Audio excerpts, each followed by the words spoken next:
Jour 5. Livre de la Genèse, chapitre 5. La descendance d'Adam et Enoch qui marchent avec Dieu. Voici le livre de la descendance d'Adam. Le jour où Dieu créa l'homme, il le fit à la ressemblance de Dieu. Il les créa hommes et femmes, il les bénit et il leur donna le nom d'homme, le jour où ils furent créés. Adam vécut 130 ans, puis il engendra un fils à sa ressemblance et selon son image. Il l'appela du nom de Seth. Après qu'Adam eut engendré Seth, la durée de sa vie fut encore de 800 ans, et il engendra des fils et des filles. Adam vécut en tout 930 ans, puis il mourut. Seth vécut 105 ans, puis il engendra Énoch. Après avoir engendré Énoch, Seth vécut encore 807 ans, et engendra des fils et des filles. Seth vécut en tout 912 ans, puis il mourut. Énoch vécut 90 ans, puis il engendra Kénan. Après avoir engendré Kénan, Énoch vécut encore 815 ans, et engendra des fils et des filles. Énoch vécut en tout 905 ans, puis il mourut. Kénan vécut 70 ans, puis il engendra Mahalalel. Après avoir engendré Mahalalel, Kénan vécut encore 840 ans, et engendra des fils et des filles. Kénan vécut en tout 910 ans, puis il mourut. Mahalalel vécut 65 ans, puis il engendra Yéred. Après avoir engendré Yéred, Mahalalel vécut encore 830 ans, et engendra des fils et des filles. Mahalalel vécut en tout 895 ans, puis il mourut. Yéred vécut 162 ans, puis il engendra Enoch. Après avoir engendré Enoch, Yéred vécut encore 800 ans, et engendra des fils et des filles. Yéred vécut en tout 962 ans, puis il mourut. Enoch vécut 65 ans, puis il engendra Mathusalem. Après avoir engendré Mathusalem, Enoch marcha encore avec Dieu pendant 300 ans et engendra des fils et des filles. Enoch vécut en tout 365 ans. Il avait marché avec Dieu, puis il disparut car Dieu l'avait enlevé. Mathusalem vécut 187 ans, puis il engendra Lamech. Après avoir engendré Lamech, Mathusalem vécut encore 782 ans et engendra des fils et des filles. Mathusalem vécut en tout 969 ans, puis il mourut. Lamech vécut 182 ans, puis il engendra un fils. Il l'appela du nom de Noé, en disant « Celui-ci nous soulagera de nos labeurs et de la peine qu'impose à nos mains un sol maudit par le Seigneur. » Après avoir engendré Noé, Lamech vécut encore 595 ans et engendra des fils et des filles. Lamech vécut en tout 777 ans, puis il mourut.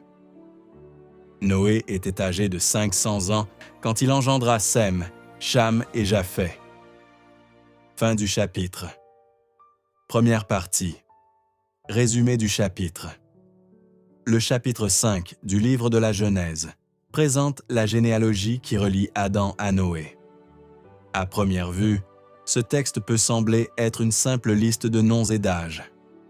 Pourtant, dans la tradition de l'Église, il possède une grande richesse spirituelle. Après la chute et le drame de Caïn et Abel, Dieu poursuit son œuvre dans l'histoire humaine. À travers la descendance de Seth, le fils donné à Adam et Ève en remplacement d'Abel, se développe une lignée fidèle qui conduira jusqu'à Noé. Le chapitre suit un rythme répétitif. Il engendra des fils et des filles, puis il mourut.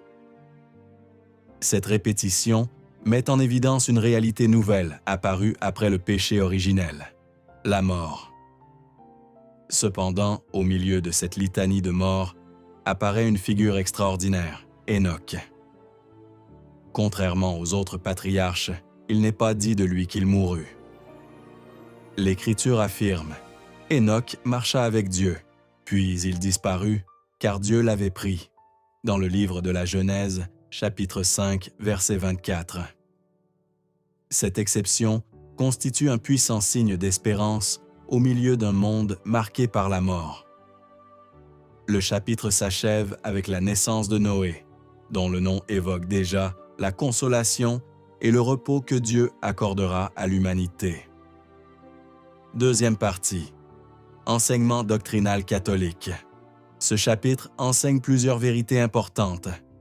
La réalité de la mort. La formule répétée « puis il mourut » rappelle les conséquences du péché originel. Dieu avait averti Adam « Le jour où tu en mangeras, tu mourras » dans le livre de la Genèse, chapitre 2, verset 17. La mort n'était pas prévue dans le dessein originel de Dieu pour l'homme. Le catéchisme enseigne « La mort est entrée dans le monde à cause du péché » dans le catéchisme de l'Église catholique, numéro 1008. Chaque génération de cette généalogie rappelle cette blessure de l'humanité, la fidélité de Dieu à travers les générations. Malgré le péché, Dieu ne retire pas ses promesses. La lignée des croyants continue. Le projet de salut progresse discrètement mais sûrement. Dieu agit dans l'histoire humaine, même lorsque celle-ci semble ordinaire. La vocation universelle à la sainteté. Enoch devient une figure exemplaire. L'Écriture ne souligne ni ses exploits, ni ses richesses, ni son pouvoir. Elle retient une seule chose, il marcha avec Dieu. L'Église voit dans cette expression l'image de toute vie chrétienne authentique. La sainteté consiste avant tout à vivre en communion avec Dieu. Troisième partie, ce que ce chapitre révèle sur Dieu. Ce chapitre révèle plusieurs aspects de Dieu. Dieu est le maître du temps. Les siècles passent, les générations se succèdent, les hommes naissent et meurent. Mais Dieu demeure éternel. Il traverse les âges sans changer. Dieu est fidèle. Malgré le péché d'Adam, malgré le meurtre d'Abel, malgré les infidélités humaines, Dieu poursuit son plan de salut. Aucune faute humaine ne peut empêcher l'accomplissement de ses promesses. Dieu est le Dieu de la vie. Même lorsque la mort semble triompher, Dieu prépare la vie. La naissance de chaque génération témoigne de son œuvre créatrice. Dieu désire l'amitié avec l'homme. L'exemple d'Enoch montre que Dieu ne veut pas seulement être adoré. Il veut être aimé. Il veut marcher avec l'homme. Il veut vivre en communion avec lui. Ce que ce chapitre m'enseigne sur l'homme. Ce chapitre me rappelle plusieurs vérités essentielles. Ma vie est brève. Les patriarches ont vécu plusieurs siècles. Pourtant, chacun a connu la mort. Cette réalité m'invite à vivre dans la sagesse. Comme le dit le psaume, « Apprends-nous la vraie mesure de nos jours » dans le psaume 90, verset 12. Ma vie a une place dans le plan de Dieu. Même les noms peu connus de cette généalogie ont leur importance. Dieu connaît chaque personne. Personne n'est oublié devant lui. Je suis appelé à laisser un héritage spirituel. Les patriarches transmettent la vie. Les croyants sont appelés à transmettre la foi. Chaque chrétien participe à une chaîne spirituelle qui relie les générations. Je suis appelé à marcher avec Dieu. Enoch rappelle que la sainteté ne consiste pas d'abord à accomplir de grandes œuvres.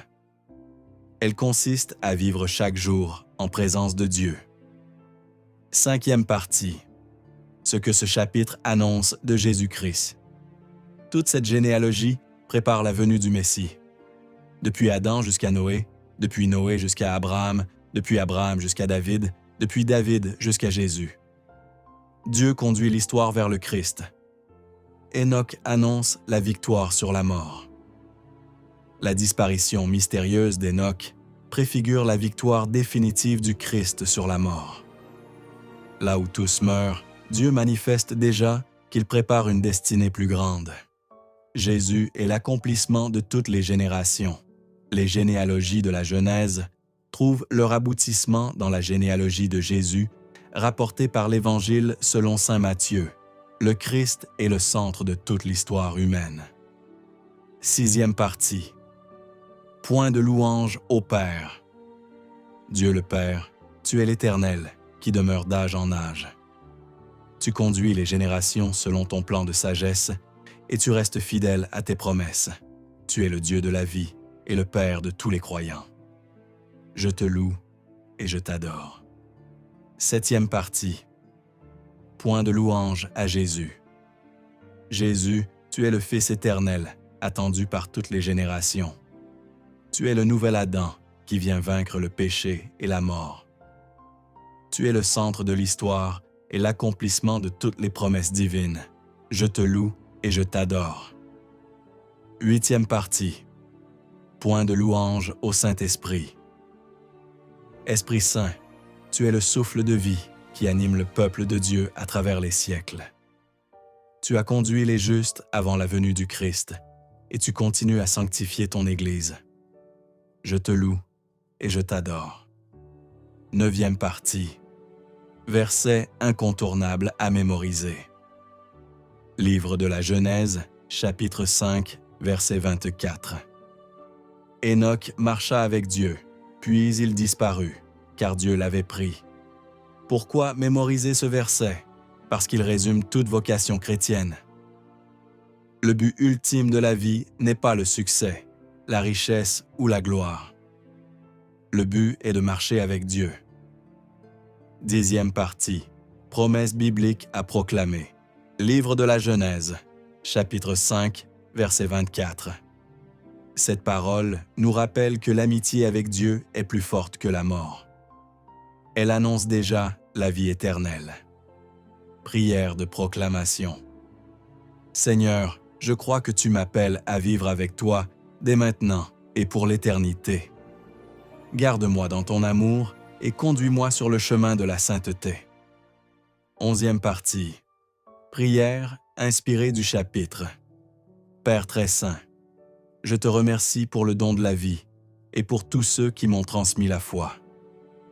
Apprends-moi à marcher avec toi comme Enoch, dans la fidélité, la confiance et l'amour. Que ma vie te glorifie et que je puisse laisser à mon tour un héritage de foi aux générations qui viendront. Par Jésus-Christ notre Seigneur. Amen.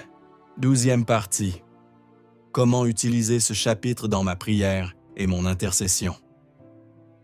Je peux prier pour mes parents et mes ancêtres, pour mes enfants et descendants, pour la transmission de la foi, pour les personnes âgées, pour une bonne mort chrétienne, pour la persévérance finale, pour grandir dans l'amitié avec Dieu et pour devenir un témoin fidèle du Christ. 13e partie. Guérison dans ce chapitre. Pas de guérison physique notable dans ce chapitre. 14e partie. Résumé pratique.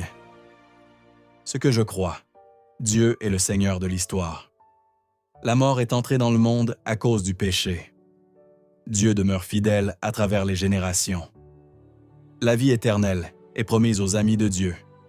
Ce que je dois vivre, marcher avec Dieu chaque jour, transmettre la foi autour de moi, utiliser mon temps avec sagesse, préparer ma rencontre avec le Seigneur. Ce que je dois retenir, au milieu d'un monde marqué par la mort, Dieu appelle ses enfants à vivre dans son amitié. Comme Enoch, le croyant est invité à marcher avec Dieu jusqu'à entrer un jour dans sa présence éternelle. Formule de conclusion.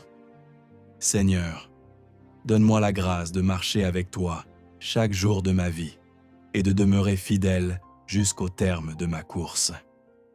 Amen. Point spirituel majeur du livre de la Genèse, chapitre 5. Enoch marcha avec Dieu, dans le livre de la Genèse, chapitre 5, verset 24. Toute la spiritualité chrétienne peut être résumée dans cette phrase. Avant même Abraham, Moïse, David ou les apôtres, Enoch nous montre que la vocation fondamentale de l'homme est de vivre continuellement en présence de Dieu Rejoignez-nous en envoyant votre demande aux 2 numéros WhatsApp affichés ou en cliquant sur le lien en description de cette vidéo pour lire en communauté la Bible de A à Z avec des commentaires inspirés. Baignez dans l'onction d'Esprit Saint et de puissance et recevoir d'abondantes grâces.